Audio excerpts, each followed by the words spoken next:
which is course enrollment. So here also the challenges that we see is that the process are not streamlined. There are a lot of systems to connect, and we don't have a seamless connectivity between these systems. And so we don't have real-time status for all the process happening between the system. We need to integrate securely with the payment systems. And as soon as we increase the student count, the scalability and inconsistency will be a problem for us. So we are trying to solve this using this, the next scenario. So here also we have another topic, students enrollment, where the initial action is to verify the document status. So in the previous use case, we have uploaded a document, the passport. And if it's not uploaded and not correctly processed, the student will not be able to proceed with the actions. So if his document status is approved, then the agent will show all the department available in the organization. And when the student chooses a department, it will fetch all the courses available under that department using an MuleSoft API. The API is invoked from a Salesforce flow. I'll show that later. And for the selected department course, it will create a fee. It will calculate a fee, again using a MuleSoft flow. And if the student is willing to pay the fees at that time, we'll connect with the Stripe API. We'll create a payment link and we'll ask the student to use the payment link to pay the fees.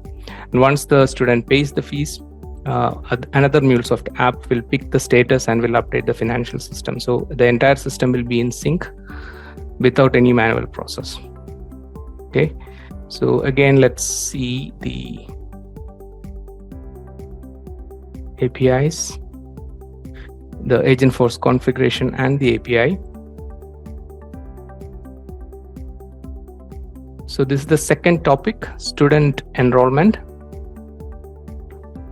So here there are more flows and more APIs are called. So here you can see in the detailed instruction, we have said that if a student wants to enroll in a course, ask the student ID first, because with the student ID, we need to do another check. The proof of status is approved or not. For that, we are calling in Salesforce flow. Let us check that one. So student ID we received from the student. It is either stored in the context, or if it's a new session, we need to give the student ID again. And using the student ID, we are going to query the contact object, and we'll check the document status. And if it is approved, then only we'll assign it as success. Then the agent will go to the next step. Otherwise, it will say that you need to first fix this one before going to the other one, right? And this is one example where we are calling a MuleSoft API from the Salesforce flow.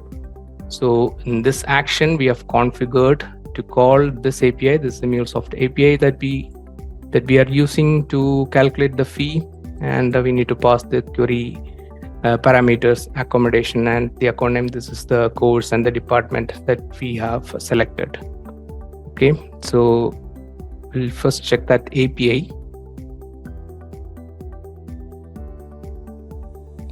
So this is our exchange where we create our API and publish internally.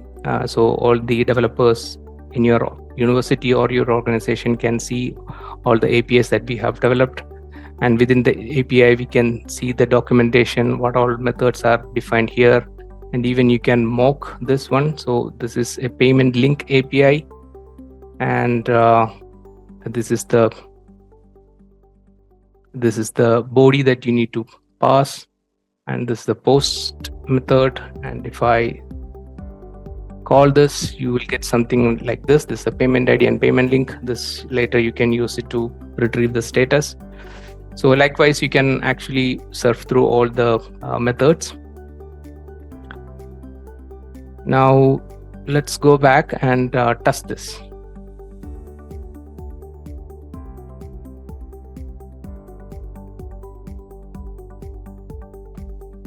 Okay, so here my next question is to enroll to a course. So I'm still in the previous context, so in the session. So if I just write this, then I would like to enroll to a course.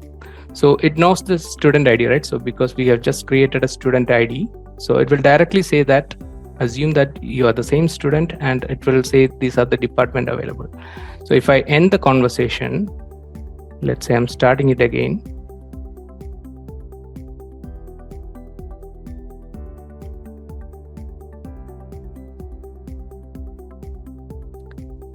Now it will ask for the student ID because it's a new session, right? So the previous student ID is the student ID. Okay, this is my student ID. Then the next prompt that it will give is, okay, select your department. So there are a few departments that we have given, and as a response, I'm not typing the full name, I'm just saying economics. Let's see whether it picks up the department correctly. Yeah, so under this department, these are the courses that we are offering.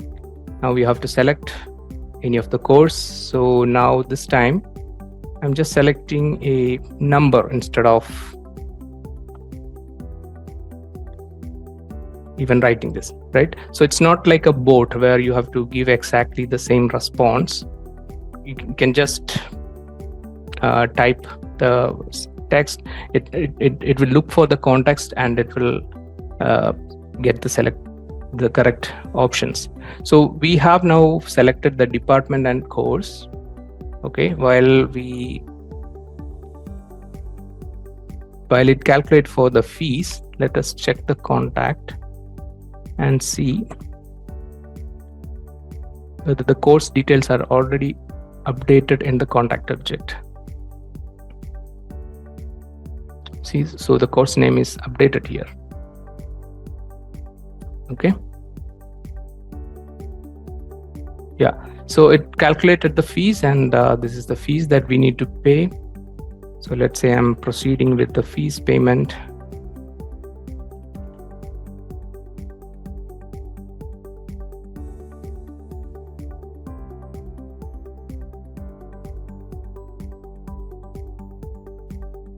Right, so it called the Salesforce flow, which internally invoked our Stripe API, and we created a payment link for the student. So the student now has to pay the fees using this link, and after 3 days they can go back to the university to collect your ID card, right? So behind the scene in the payment object, we should have created a payment record. Yeah, you can see here semester fee. This is the fees that you need to pay, and the payment status is unpaid. Now if I go back and start to pay,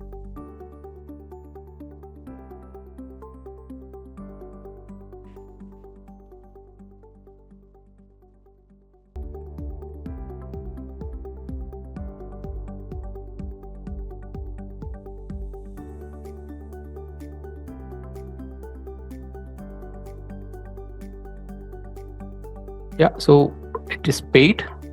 Now another API will periodically check the status, and the status will be updated in this payment object. Let's see whether it is updated.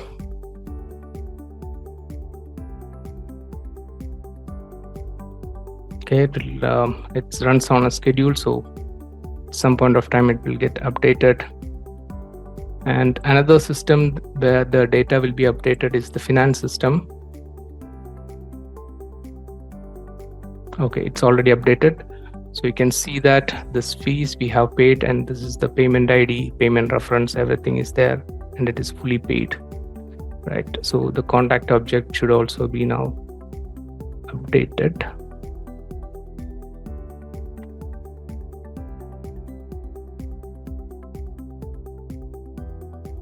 Yeah, now the payment status is changed to the paid status.